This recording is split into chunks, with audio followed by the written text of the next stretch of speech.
Hello, what's up? Hello, friends. Happy eclipse season. Happy Monday. Welcome to another episode of Learn with Flo. If you are new here, welcome to our monthly conversations where we get to have some more long form topics coming at us aside from just, our weekly posts and little short snippets. So again, if you're new here, welcome. I'm Lauryn. I'm hosting Learn with Flo here. And really at the Learn with Flo, what you're going to pick up from me is my mission and my passion to create a whole seismic shift in the healthcare system and to really teach you how to embody root cause medicine. What does that look like? What is that all about? How do I embody more of a self-healing persona versus being swept into a lot of more of the conventional or functional medicine these days that isn't really getting us great results because it's not helping us look at things from a root cause perspective. And as part of this mission, I have a beautiful opportunity to be able to really guide individuals that are interested in connecting the dots, in learning how to treat the root cause of a lot of their symptoms, usually after they've spent years, decades even, dare I say, not getting help from other methods or modalities and symptoms, right? And so because of this, we've been taking a series into more like complex and chronic gut issues, because I will say that that's probably one of the most common things that attracts people to me in my practice. And if you've been with us over the last few weeks, we've been really diving into some more high level issues that I identify as a series of different symptoms that to me as a practitioner, my ears kind of start to perk up, right? When I start to see certain symptoms in someone's current situation, current symptoms as part of their health history that maybe other practitioners have missed before, right? And as part of kind of these like mystery symptoms, right, we really start to see some little bit more like complex or chronic issues at hand. So a few weeks ago, we talked about histamine intolerance. Last week, we talked about how your IBS diagnosis is BS.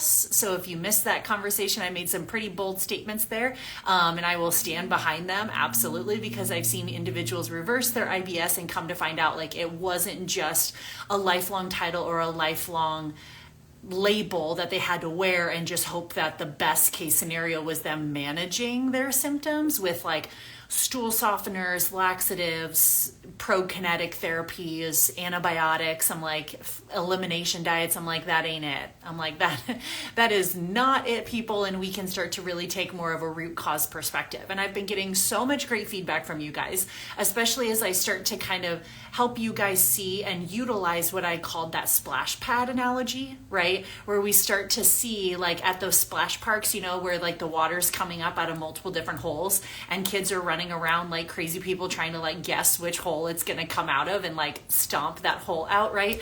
And that's the analogy that I give so often because there's so many times where individuals come into my clinic and they see me in my practice and they have like all of these kind of different seemingly unrelated symptoms and they've been spot treated for all of these symptoms, right? They're running around like a crazy person, putting a supplement on this symptom, putting a medication on this symptom, putting a strategy over here, and they just feel like they're chasing their tail. And really our conversation is the first time maybe that they're actually asking the question of like, well, what's the source? Like, what's the source of the water? Like, let's attack that and let's really shut that off, right? So in a big picture approach, that's really the new model and new paradigm of healthcare that I'm about. And I know that I have been victim to that same paradigm of conventional medicine or even functional medicine that's failed people in the past.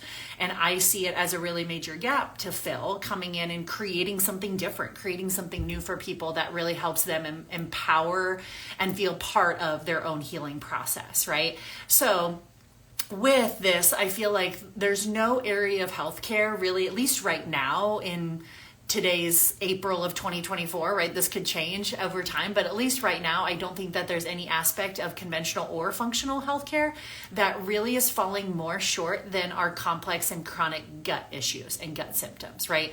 So again, if you are one of those people, like we discussed last week, the 25 to 30 million individuals diagnosed with IBS every year, wow, that's a lot, right? These debilitating symptoms like abdominal pain, gas, bloating, abdominal distension, diarrhea or constipation, heartburn, reflux, nausea, food sensitivities, right? It's like we're getting all of these different, oh, I don't know what's causing it, but let's just call it IBS, right? And individuals are just sent with this like lifelong label, feeling like their best bet is just, like I said, managing their symptoms, right? Even though, like last week we talked about, it's estimated that 70 to 80% of individuals diagnosed with IBS actually have a very treatable condition called SIBO, or small intestinal bacterial overgrowth, right? So last week we talked all about the lowdown method and how I identify SIBO in individuals, how I help individuals reverse this and therefore reverse their IBS all of the time,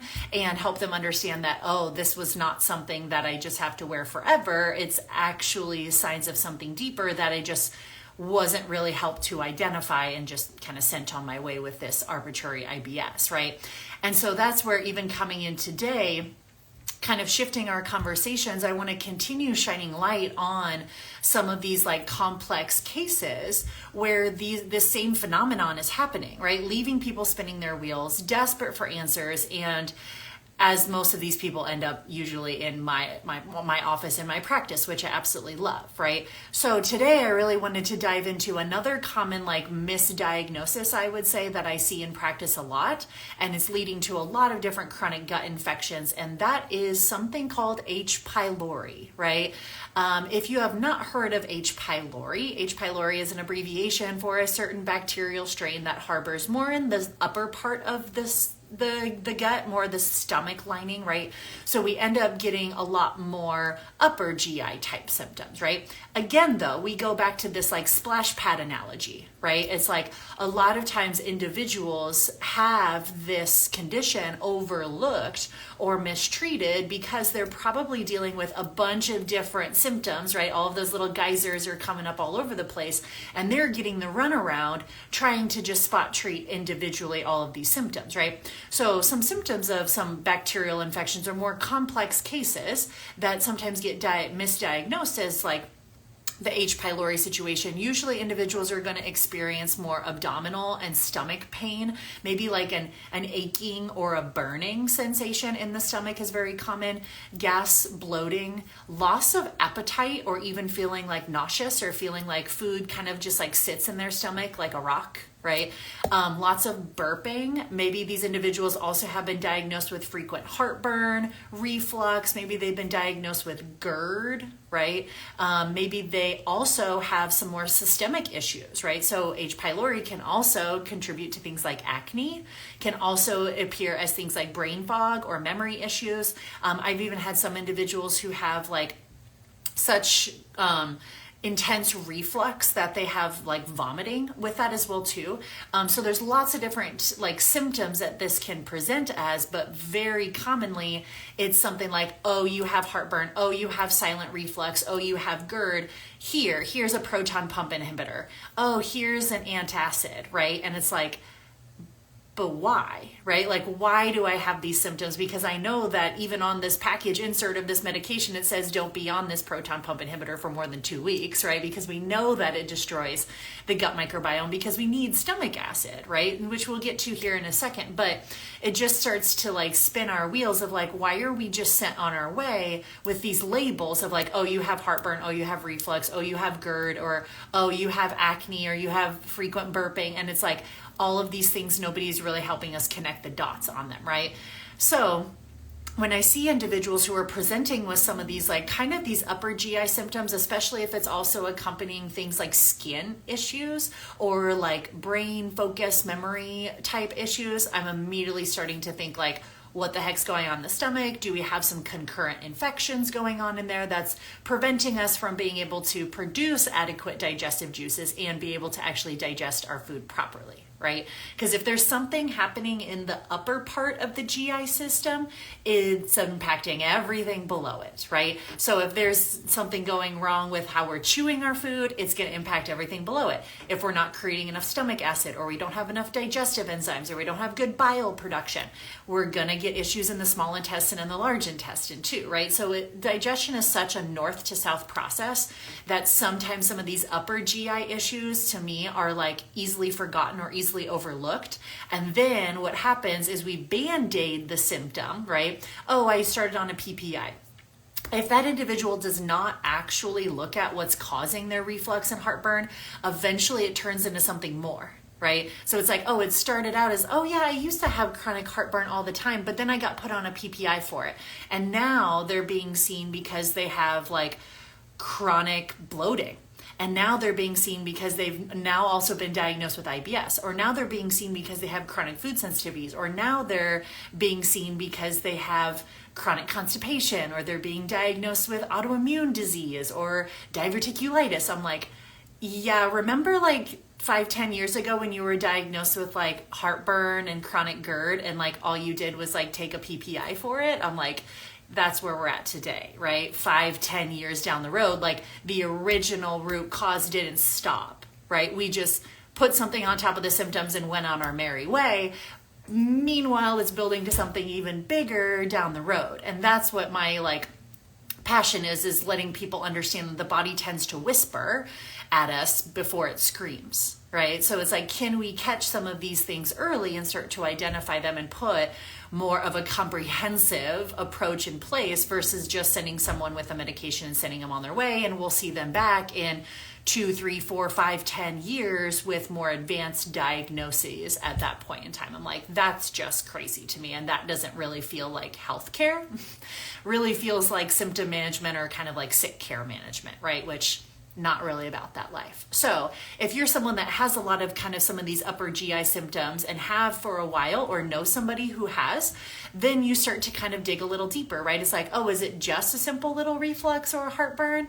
Or is this, like I said, something more complex and chronic that we want to take a look at as well too? So oftentimes, some of these symptoms can manifest in certain stealth infections, one of them being called H. pylori, right? So let's kind of dig into what H. pylori is a little bit more in case you've never heard of it, or you feel like some of these symptoms kind of line up with you, right? So H. pylori is a spiral-shaped bacteria, which is kind of important, right? Because that spiral-shaped bacteria allows it to kind of burrow.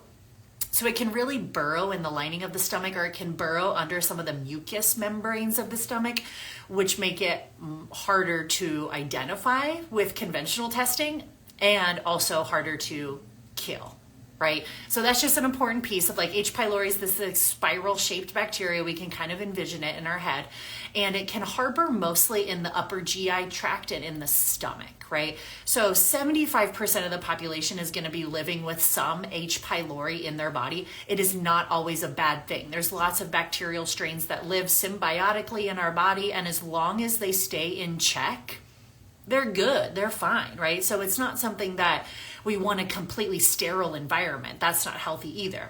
But in the right perfect storm, if H. pylori isn't left in check, it can cause a lot of symptoms, right? So not everybody that is positive for H. pylori is it a problem, but for some individuals that are positive for H. pylori and they have all of the symptoms, or their H. pylori becomes like overgrown and unchecked, now we can have like some situations that can cause some like major downstream problems, right? So how H. pylori is so, what do I want to say, like aggressive is in the fact that H. pylori as a bacteria in and of itself produces an enzyme called urease, which is an enzyme that converts urea to ammonia. Going back to your chemistry classes here, right? Not super important that you remember all of that, except for the fact that you remember that ammonia is something that changes the pH of the environment, right? So like acidic and alkaline nature. When we're talking about the stomach, we want that shit to be acidic. Abso-freaking-lutely, right? Because we're thinking about like neutralizing pathogens, breaking down proteins, killing off potential bacteria that came in through our food or through our mouth, right? This is the first line of defense of your immune system. So we definitely want the stomach to be acidic. So if we have high amounts of H. pylori that are contributing to our body producing a lot of ammonia, that's going to neutralize your stomach acid. No bueno, right? So we think about this like H. pylori neutralizing the stomach acid. Now all of a sudden we have this low stomach acid situation, and we have a perfect storm for being able to develop more bacterial overgrowths, right? It's like stomach acid is our first antibacterial of our body, right? So we want to make sure that we're starting to like, ooh, that's why H. pylori can really be a booger. So more common than not, I see H. pylori being the actual common culprit when individuals are left with diagnoses like GERD or reflux or heartburn or peptic ulcers or gastritis. All of those types of things are like, ding, like we should be starting to think more of an H. pylori picture here than anything else, right? Additionally, since H. pylori can disrupt like healthy digestion and healthy absorption as well too, it's not uncommon that we also see some like concurrent nutrient deficiencies happening here. So it's like not only do they have some of the upper GI symptoms, but they also might be B12 deficient, they might also be iron deficient, they might also have chronic vitamin D deficiencies.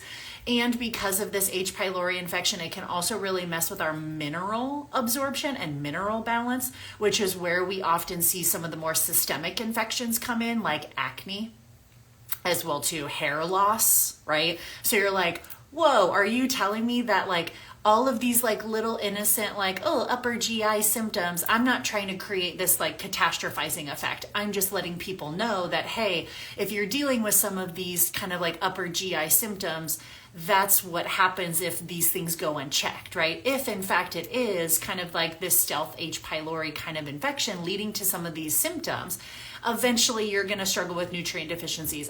Eventually you might struggle with micronutrient or mineral deficiencies. Eventually that might lead to more skin issues and brain fog and memory issues and or hair loss, right? And food sensitivities and leaky gut. It's like it goes on and on and on. That's why I'm so big on like treating this from a north to south approach and starting to like put the pieces of some of these symptoms together. Instead of just someone walking out and it's like, oh, you have GERD or heartburn. It's like, here's an antacid or a PPI.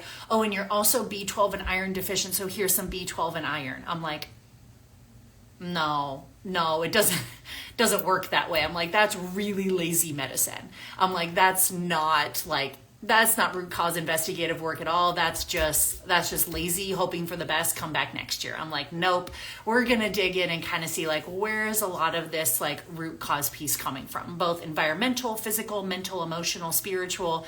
We're going to take that whole body into account. So with a lot of these symptoms, like I said, conventional medicine is limited in its understanding of like root cause here. So that's why it often leaves people with, like I said, all of those different Band-Aid solutions, whether it's like acid blockers, PPIs, supplements, Band-Aiding a lot of these symptoms when we know, in fact, it's like, why would I take a medication to lower my acid when I'm already neutralizing the stomach acid that I have? And that's the problem. I'm like, yes, now you're starting to think like myself, right? Where you're like, no, I want my stomach to be acidic, right? I'm like, yes, you absolutely do, which is why long-term or chronic PPI and antacid use is contraindicated, right? And we know that these shouldn't be used long-term, yet there's people out there that are on them for like decades because that's what they've been told. Oh, you have chronic heartburn, here's a medication, you're just going to take omeprazole every day for the rest of your life. Oh, and as it starts to get worse, we'll just keep increasing your dose of omeprazole. I'm like, excuse me? I'm like, at what point do we like check for, I don't know, bigger issues, deeper issues, right? That's where people end up coming to me because we definitely want to start looking broad spectrum here, right? So yeah, it gives you a little bit more background on just like H. pylori in general. And again, H. pylori is not this like evil. Everybody kind of lives with a little bit of it in their body. It's more when it becomes like this perfect storm of a scenario where it has the environment to overgrow, has the environment to start to cause some serious symptoms, right? So instead of just coming in with like some conventional approaches or like some functional approaches that don't really do this full circle, let's start to dig into what I call the lowdown method for a suspected H. pylori situation, right? So we can and will, like I said, use a lot of different therapeutic interventions here to help somebody feel better like yesterday. But we also have to ask the question like, why? Why was my gut a hospitable environment for that to overgrow in the first place? Like, that should be at the top of our radar because anybody can come in and be like, oh, H. pylori is a bacteria? Cool, we'll just come in and hit it with triple antibiotic therapy. And I'm like, Well, yeah, you could. You could put a whole flamethrower to the entire gut microbiome with that approach, or you could be more focused and concentrated with your approach and also ask the question of why it occurred in the first place so that you can put some strategies in to make sure it doesn't regrow, because H. pylori is definitely one of those where people will deal with it on and off for the rest of their life if they don't get at the root cause, right? So let's kind of walk through what I call like the low down approach, or the low down method to a suspected like H. pylori type infection. Step number one is testing, right? We talked about this last week too with IBS kind of diagnosis. Number one, personally, I like to use a functional stool test. Usually I'm specifically relying on something called like a GI map test, because I want to assess down to like the level of the bacterial strains. I want to test for like H. pylori DNA fragments, right?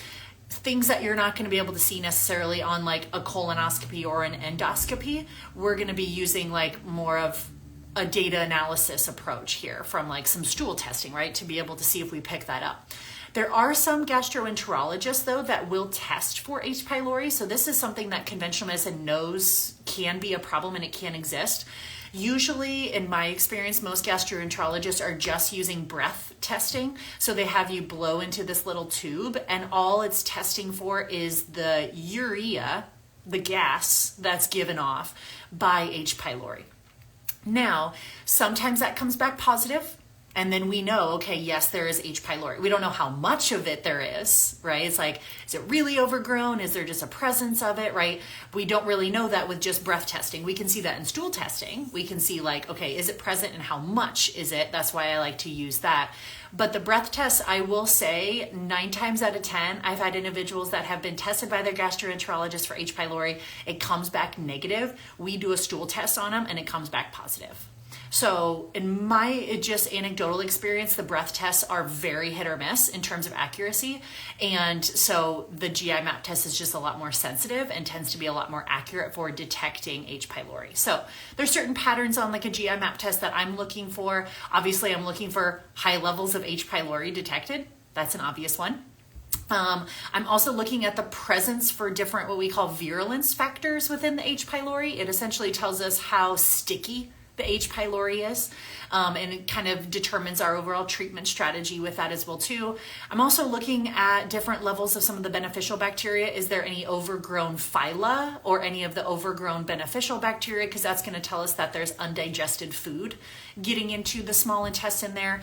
And we can also look at some of the stomach acid markers on the GI map test, like low elastase, right? Usually if I see positive H. pylori and low elastase, I know that this is something that we're definitely going to want to treat, because it's impacting our ability to actually digest and absorb food, specifically protein, right?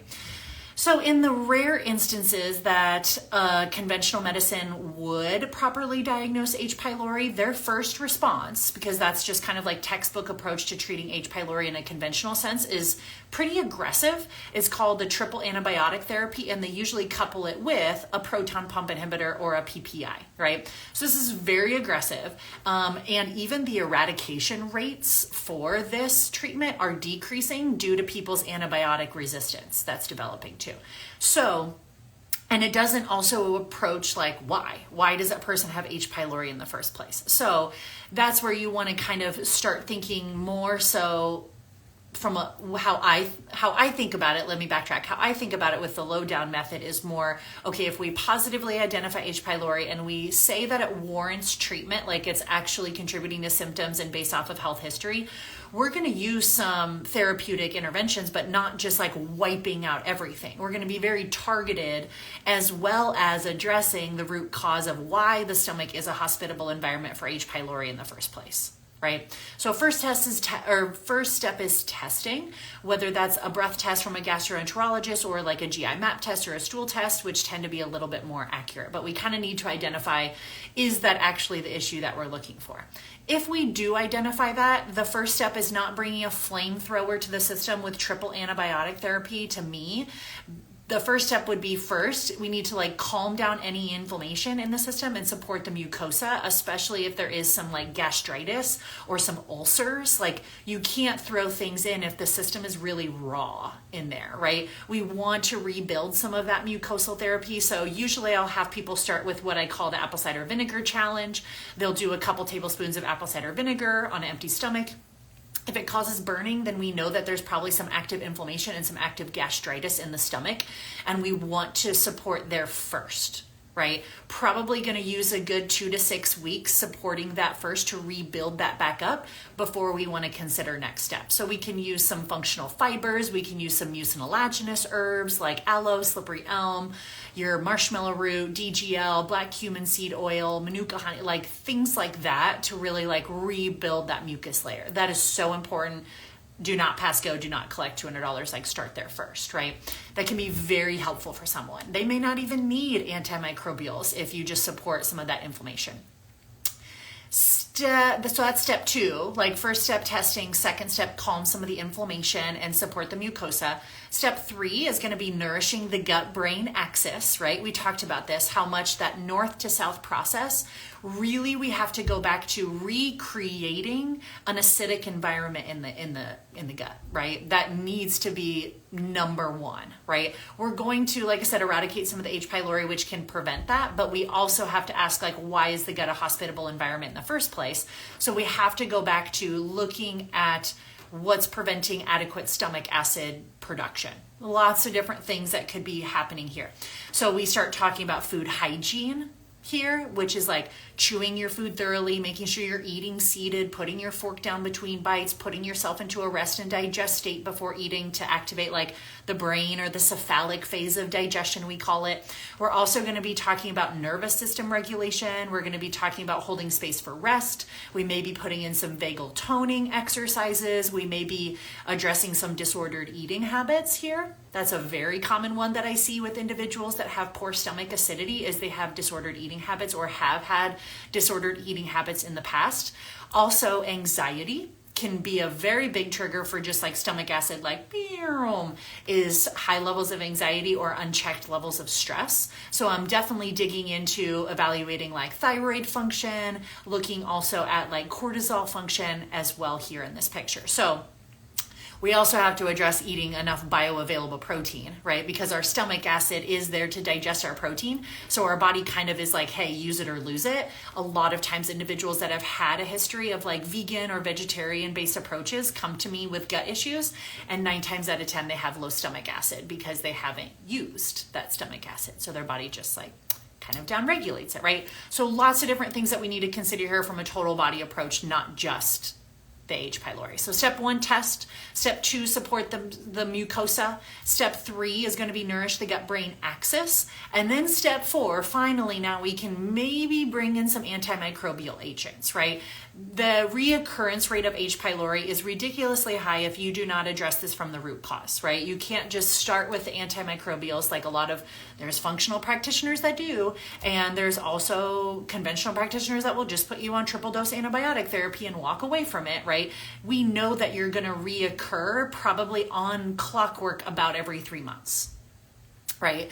And so because of that, we know that we have to be more broad spectrum. We know that we have to address this as a whole. So really, we want to make sure that we're involving like a series of antimicrobials specific to targeting H. pylori. We may also need to bring in some biofilm disruptors like some bismuth or some N-acetylcysteine, some things that will really help like expose the H. pylori, but also kill it off. This phase alone could take 6 to 8 weeks, right? So with an individual who does some testing, some like mucosal support, some nourishing the gut-brain axis, overcoming some controllable stressors, parasympathetic nervous system activation, disordered eating patterns, and then getting into an antimicrobial phase. This is why I say like gut restoration takes time, right? This could be like 4-6 month kind of process, but it doesn't ever then happen again because you know how to manage it, right? Versus a lifelong of just cycling these symptoms through about every 3 months and just continuing to let the issues get worse and worse. I'm like, I'm not about that life, right? I'm not here for that. Don't sign me up for that. That doesn't sound fun at all. So we're going to take it from like a high level, big picture, total body approach. Other considerations when we're talking about H. pylori is also thinking about reducing the use of like non-steroidal anti-inflammatories like your ibuprofen and your Advil and your Tylenol. Like NSAIDs can be really impactful to the gut microbiome and the stomach acid as a whole, and helping people wean off of any of the PPIs and acids. That's a big part of this journey as well too. Also, we have to discuss oral health and hygiene, right? Because H. pylori is something that can be passed person to person, partner to partner as well too. And it tends to kind of harbor in a lot of the oral microbiome as well too. So that's part of our conversation. We also think about eliminating or really, really greatly minimizing alcohol and or caffeine, right? Womp womp. But we know that those things can also impact stomach acid as a whole. So all in all, it kind of helps us start to see, okay, going back to that splash pad analogy, if I'm someone that has a lot of these like upper GI symptoms, whether it's reflux or GERD or skin issues or brain fog or memory issues, it's like start to kind of put the piece of the puzzle together. If this feels like it speaks or resonates to you, this is me kind of introducing you to the potential possibility that the gut microbiome as a whole could be playing a part of a lot of those symptoms. And if we just try to manage or spot treat the symptoms, it doesn't necessarily make the gut infections go away. It just kind of perpetuates them and kicks the can down the road until they turn into a different symptom or they turn into something bigger, right? So if that kind of speaks to you, start to do, like I said, some thought process and some digging around this H. pylori piece. If you, like I said, are interested in even more support through that process of identifying or eradicating some of these things, really jumping into your own root cause health journey, that's exactly what I do in my one-on-one Revive, Restore, Renew You program. You can go to the link in my bio, click there. There's an application link to apply. It will give you some basic information on what to expect with the program and whether or not you would be a good candidate for the program. So if you are interested in any of the additional one-on-one support, you can apply there at any time, and I'll always get back to you then via email if you're a good candidate. So always know that that's available to you, and I hope that this H. pylori conversation got some wheels turning for you guys in another one of our kind of chronic gut conversations. But tune in more next week as we hit you with more Learn with Lo. Happy Eclipse Day, and enjoy the rest of your week.